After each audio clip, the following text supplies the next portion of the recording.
it's your opinion that it's broken up, but I think you know there are regulations, there are laws.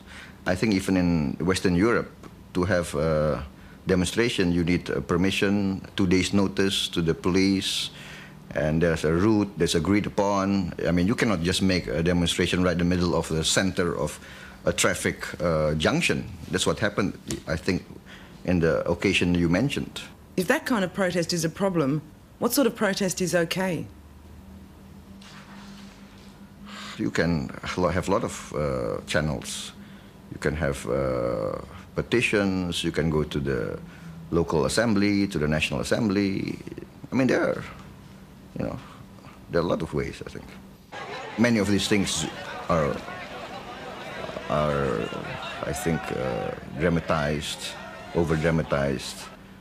I mean, the Western press will come into Indonesia, just looking for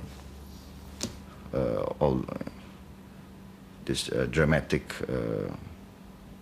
pictures of violence, etc.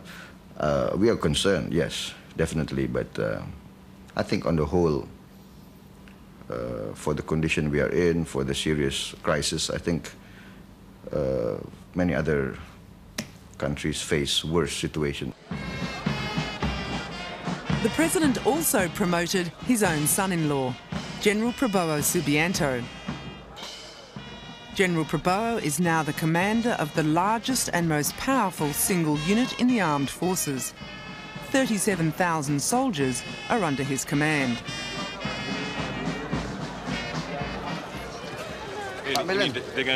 Dengan pangkat baru Pak, ya, harus menggambarkan. Everyone is keen to shake the General's hand and pass on their congratulations. But he's not without his enemies. Jenderal Prabowo's fast track up through the army ranks is widely resented. He's the youngest 3-star general in the armed forces. Can I ask you this, sir? I'm from South China Morning Post in Hong Kong. Is this a new generation for the military with Wiranto being appointed commander, sir? You can say that. It's I think, a younger generation, but we've served on the average 28 years, so we're not that young, Prabowo paints himself as open to change. Is there any section within the armed forces who feel a growing sympathy for a more democratic system in Indonesia? I think the younger generation in the officer corps, I think, are more aware of the trends and the aspirations that are going around in society. So I think we will try to accommodate and try to be loyal to the aspirations of our people.